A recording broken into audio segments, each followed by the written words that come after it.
ओ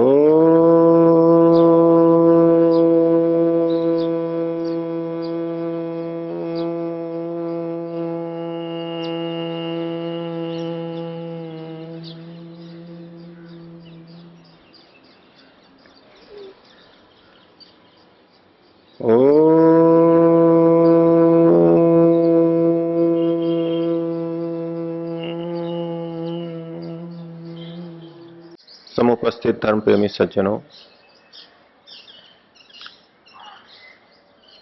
साधना के पथ पर चलने के लिए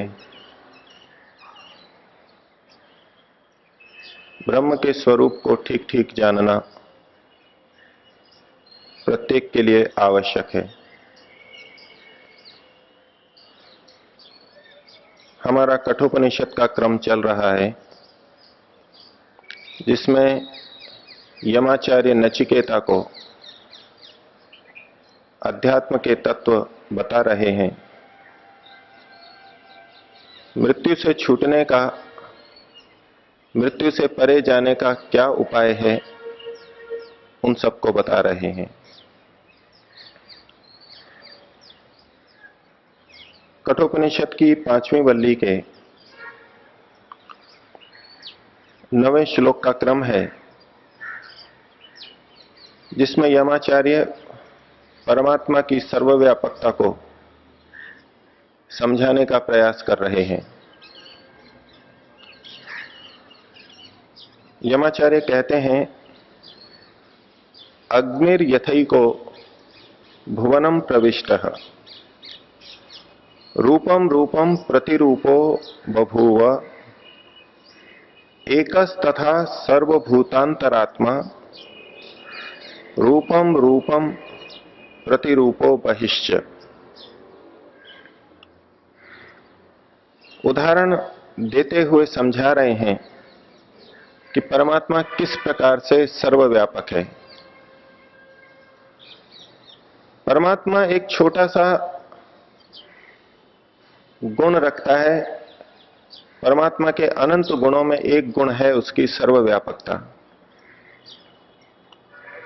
और हम व्यापक रूप से ये कहते रहते हैं परमात्मा सर्वव्यापक है, इसको स्वीकारते हैं।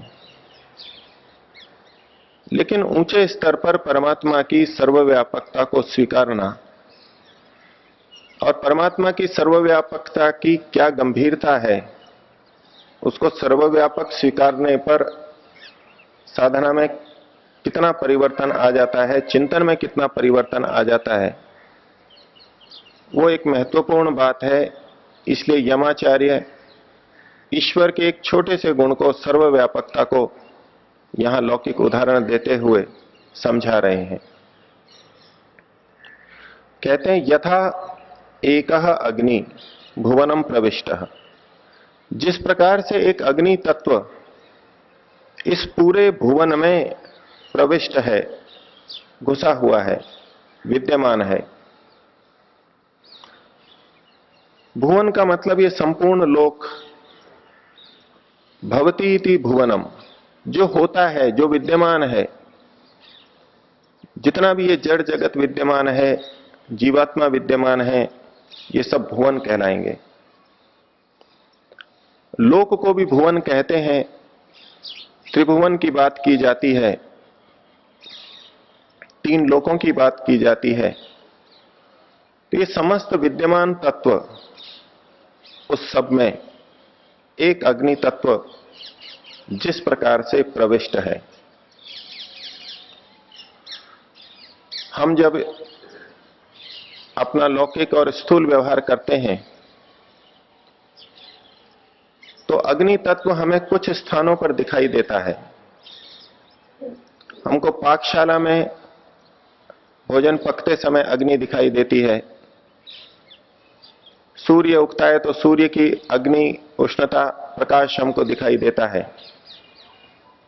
अथवा कहीं किसी चीज में आग लग जाए तो वहां हमको अग्नि दिखाई देती है, और हम अग्नि के साथ व्यवहार उतने तक सीमित रखते हुए करते हैं। लेकिन यमाचार्य कह रहे हैं कि यह अग्नि एक तत्व जिस प्रकार संपूर्ण भुवन में व्याप्त है, अर्थात अग्नि तत्व हर स्थान पर विद्यमान है। स्थूल रूप से देखें, विचारें तो हमको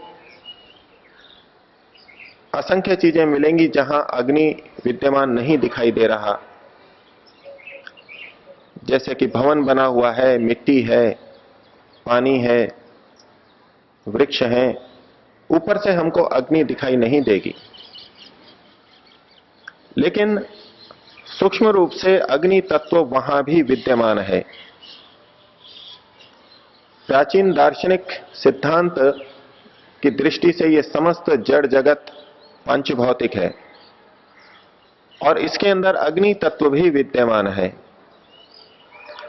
आधुनिक विज्ञान से भी यह बात सिद्ध होती है, जिस चीज को हम ठंडा कह रहे हैं या अग्नि से रहित कह रहे हैं, अगर उसके परमाणु स्तर पर जाएं, परमाणुओं का विखंडन करें, तो वहां भी ऊर्जा और ऊष्मा बहुत अधिक मात्रा में विद्यमान है। परमाणुओं का जब संलयन हो या विघटन हो तो ऊर्जा की स्थिति हमको दिखाई देती है, सामान्य रूप से दिखाई नहीं देती। तो यमाचार्य भी कह रहे हैं कि जिस प्रकार अग्नि इस भुवन में सब जगह विद्यमान है, उस अग्नि की विद्यमानता को जिस प्रकार एक बच्चा समझे वो एक अलग दृष्टि से समझता है और एक बड़ा व्यक्ति समझे वो अलग दृष्टि से समझता है। अगर एक लकड़ी का टुकड़ा लें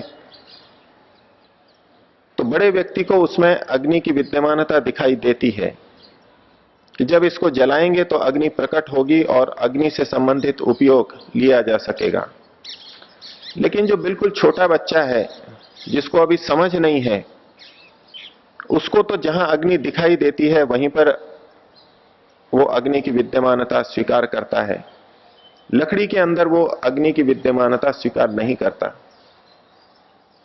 इसी प्रकार से एक सामान्य व्यक्ति जिसने विज्ञान को नहीं पढ़ा है, वो मिट्टी पत्थर के अंदर अग्नि की विद्यमानता को नहीं स्वीकार करेगा, लेकिन वैज्ञानिक वहां भी अग्नि की विद्यमानता को स्वीकार करेगा। अर्थात इस भुवन में, इस संसार में अग्नि विद्यमान होते हुए भी, वास्तव में विद्यमान होते हुए भी सब जगह प्रकट हो यह आवश्यक नहीं है।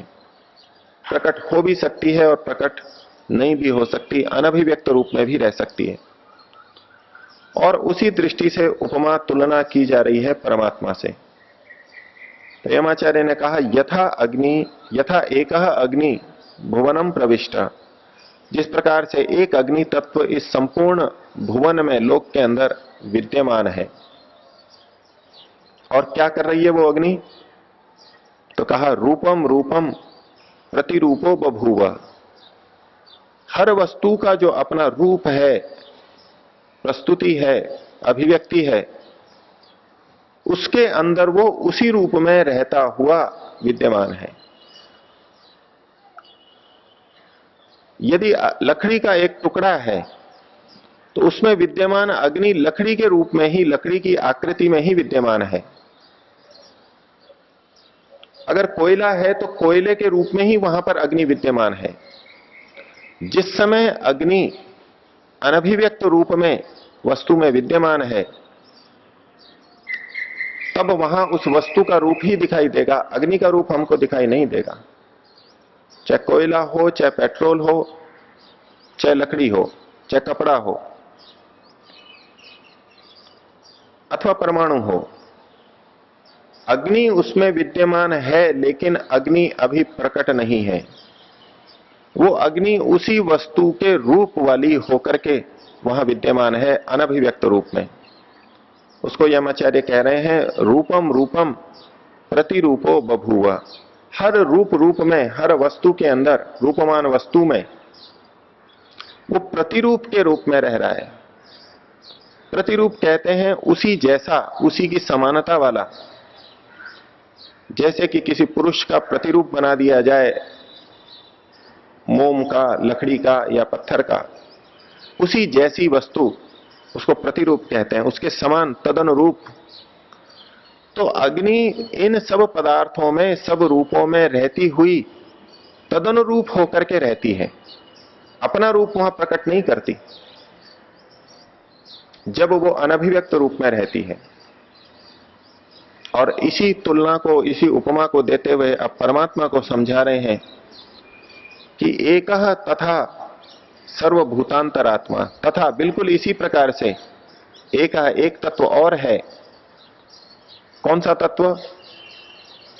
जो सर्वभूतांतरात्मा, सब भूतों के अंदर विद्यमान है, सब भूतों का भी आत्मा है, अंतर्यामी है, सर्वभूतांतरात्मा वो परमात्मा भी रूपम रूपम प्रतिरूपो बहिश्च, वो भी इन वस्तुओं के रूप जैसा होते हुए ही उसी जैसा बन करके प्रतिरूप वहीं विद्यमान है।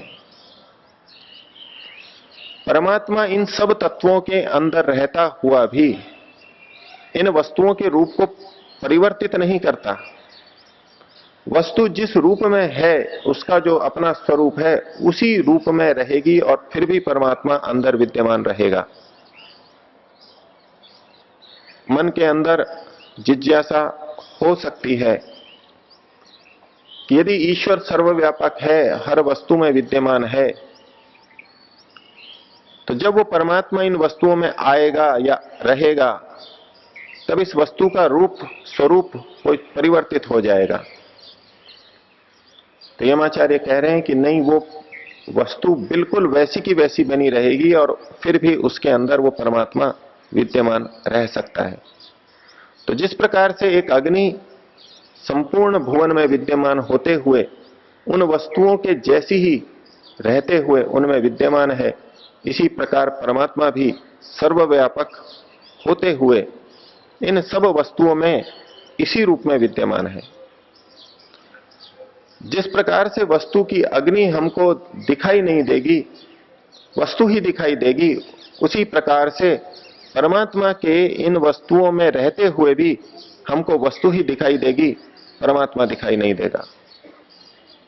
वो अनभिव्यक्त रूप में वहां पर सर्वत्र विद्यमान है। लेकिन अग्नि के साथ तुलना करते हुए एक भिन्नता भी यमाचार्य ने बताई कि कहीं व्यक्ति को यह भ्रांति ना हो जाए कि परमात्मा सीमित है, एक क्षेत्र में विद्यमान है। अग्नि का उदाहरण दिया, तो जब अग्नि किसी लकड़ी के टुकड़े में विद्यमान है तो उस समय वो लकड़ी के टुकड़े के बाहर नहीं है। इस ब्रह्मांड में विद्यमान है तो इस ब्रह्मांड के बाहर अग्नि नहीं है। अर्थात अग्नि तत्व संपूर्ण भुवन में व्याप्त होता हुआ भी उस भुवन के बाहर नहीं है, एकदेशी है। अग्नि सर्वत्र विद्यमान है, भुवन में विद्यमान है, लेकिन भुवन के बाहर नहीं है। तो तुलना करते समय साधक ब्रह्म को, परमात्मा को भी इसी रूप में देखने लगे कि परमात्मा भी इस संपूर्ण भुवन में विद्यमान है लेकिन भुवन से बाहर नहीं है। तुलना करते हुए ये तुलना भी व्यक्ति ले सकता है। उसके निवारण के लिए यमाचार्य ने स्पष्ट किया, रूपम रूपम प्रतिरूपो, और शब्द कहा बहिश्च। वो परमात्मा इन सब के अंदर रहता हुआ भी इनके बाहर भी विद्यमान है। ये अग्नि तत्व से परमात्मा की भिन्नता दिखा दी गई। अर्थात परमात्मा इस लोक से परे भी सर्वत्र विद्यमान है। और वेद में इसके लिए कहा गया, पादोस्य विश्वभूतानि त्रिपादस्यामृतम दिवि। ये लोक, ये पूरा ब्रह्मांड तो परमात्मा का एक छोटा सा अंश है। वो परमात्मा की सीमा यहीं तक नहीं है, उसके बाहर भी उसका व्यापक रूप है, सर्वत्र विद्यमान है। ईश्वर की सर्वव्यापकता को स्वीकार करना बौद्धिक रूप से तो उतना कठिन नहीं लगता। अनेकों को बौद्धिक रूप से भी बहुत कठिन लगेगा कि ईश्वर या कोई ऐसा तत्व हो सकता है जो सर्वव्यापक हो, क्योंकि हम जिन भी वस्तुओं को देखते हैं वो एक देशी ही होती हैं, एक स्थान पर रहने वाली ही होती हैं। क्या कोई तत्व सर्वव्यापक हो सकता है? बहुत आसानी से समझ में नहीं आता। लेकिन विचार करते हुए और शास्त्र के प्रमाण को देखते हुए हम बौद्धिक रूप से ये मान भी लें कि ईश्वर सर्वव्यापक है, सब जगह विद्यमान है, लेकिन इसको अपनी क्रिया के साथ में जोड़ करके रखना, अपने हर कर्म के साथ में परमात्मा को सर्वव्यापक मानते हुए, अनुभव करते हुए क्रिया को करना, यह साधना का एक ऊंचा पक्ष है। बहुत प्रयास साध्य है। कुछ दिन, कुछ घंटे कोई व्यक्ति इस स्थिति में रहता है प्रयास करके। वैसे तो सामान्य व्यक्ति के लिए 1 घंटा 5 मिनट भी इस रूप में रहना कठिन हो जाएगा, भूल जाएगा वो। लेकिन फिर भी साधना करते करते कुछ दिन, कुछ महीने इस स्थिति में रह भी ले, लेकिन फिर उसको बनाए रखना अपने आप में और पुरुषार्थ साध्य है, उसके लिए और पुरुषार्थ की आवश्यकता है। और हम अनुभव करेंगे, सभी साधक अनुभव करते हैं कि जिस समय हम परमात्मा को सर्वव्यापक मानते हुए अपने को उसमें व्याप्त मान रहे हैं, उसी में विद्यमान मानते हुए क्रियाएं कर रहे हैं, परमात्मा को हर समय हर स्थान पर साक्षी मानते हुए चल रहे हैं, तो हमारे अंदर का भाव, हमारे अंदर की भावना, हमारी प्रवृत्ति अलग तरह की बनती है। और हम अनुभव करेंगे कि जब जब हम विक्षेप से युक्त होते हैं, वितर्क से युक्त होते हैं, यम नियम के विपरीत स्थिति मन में या व्यवहार में बना लेते हैं, काम, क्रोध, लोभ, मोह से युक्त होते हैं, उस समय हम परमात्मा को सर्वव्यापक नहीं स्वीकार कर रहे होते। जिस समय हम अधर्म कर रहे होते हैं, अन्याय कर रहे होते हैं, उस समय परमात्मा को सर्वव्यापक नहीं स्वीकार कर रहे होते हैं। तो ये परमात्मा की सर्वव्यापकता छोटा सा गुण होते हुए भी अपने आप में उतना ही व्यापक है, साधक के लिए उतना ही व्यापक है जिस रूप में ईश्वर की सर्वव्यापकता।